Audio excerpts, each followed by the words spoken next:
Right, okay, there's an update on this situation. I made a new circuit board, and this time the technique I used was the standard photo resist, as in photo transfer using toner.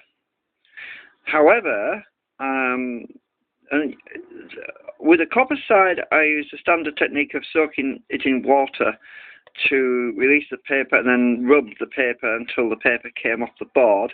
But on the silkscreen side, I used a mixture of 5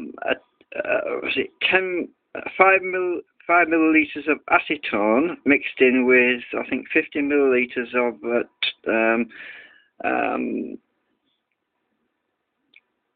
I forgot what we call it now. Typical. 50 milliliters of isopropyl alcohol. Yeah, that's it. Right.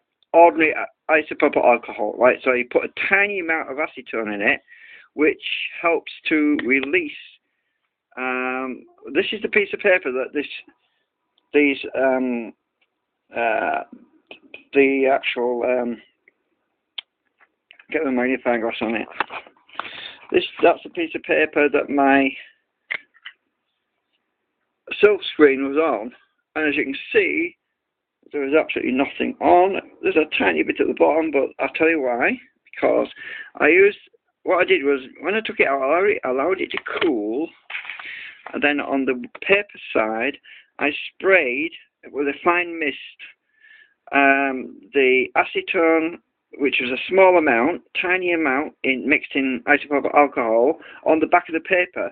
That caused the paper to the toner to be released from the paper, and the paper just lifted off the board easily without any water or any soap, and it left me with this kind of result. However, I had to clean this side of the board afterwards with a cotton bud and a bit more of the weak solution of, and I have to emphasize that it was a weak solution of acetone mixed with isopropyl alcohol, and using the cotton bud dipped in that, I went around cleaning all the pads until the gloss came back, because there was like a white powdery papery look. Anyway, after I'd cleaned it, this is what I got. So the detail is just so clear. You can read. Oh, I've got it upside down. The detail is just came out so well. You could read even the small writing as well on the actual board. So sorry about my shaky hand. But I'm using a magnifying glass at the moment. Oh, maybe I've got too much light on that. I don't know. But anyway, you can read all the details of the presets which I put there. Duty cycle. That's variable resistor 3, I think. I think it is. Variable resistor 4. Sorry. And even the chip footprint, even that came out. And you can read the writing. Is it right way up? It's upside down now. That came out as well.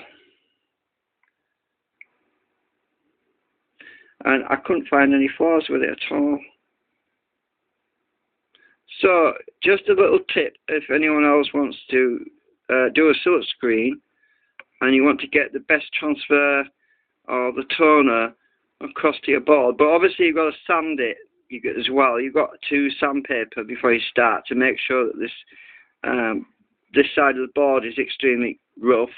Well, you've got to really sand it quite hard to get it really, really, so that the toner has something to key onto when you melt it on there. And once you've got that right, and you make sure it's clean, and you clean it with, I cleaned this side of the perspex, sorry, not perspex, this side of the circuit board with pure acetone to make sure it's perfectly clean. And then I put my photo etch paper on. I held it in place with some tape, some Captain tape, and then I put it through my laminator. I didn't iron it on, I used my laminator. And the laminator seems to be the best way of doing it because it has a rollers in, so it covers every square millimeter much more evenly. And anyway, it's even put the small writing at the top there. And bear in mind, I'm using a magnifying glass right now. You can see my thumb. So it's literally the size of my thumb, what you're looking at underneath there. And yeah, so anyway, you can see the raised edges of the toner on the board. I'm sorry, I've got a bit too much glare on there right now, but this light is pretty bright. There we go. So the only problem I had was the fact that the board was a bit smaller than what I wanted. So one of my components is right on the very edge, but that doesn't matter because it's a socket that's right on the edge anyway, so it's easy access of wiring.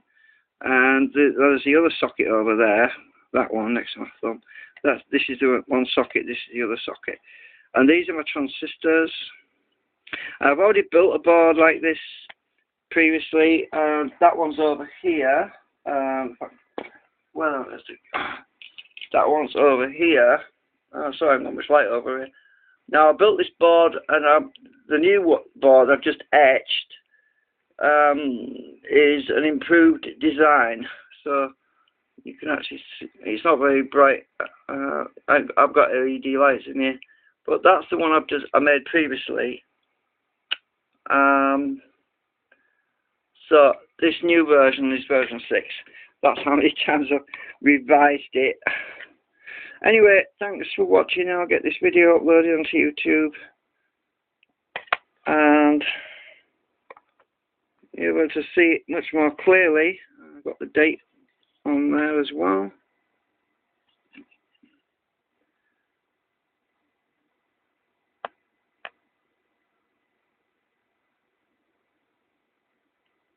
Which is today's date. Well, it was today's date. It's after midnight now. So, and the copper came out really good too, without any problems.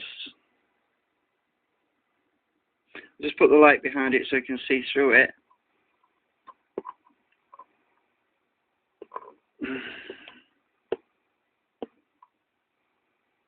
So you can see there's absolutely no flaws there's no tracks, no breaks in the track or the toner when it was on. The toner was on there before I etched it. So sorry about the cloudiness of the video. That's because of the magnifying glass. But anyway, that's it. It's upside down as well. Anyway, oh, it was right. Well, oh well. Anyway, thanks for watching.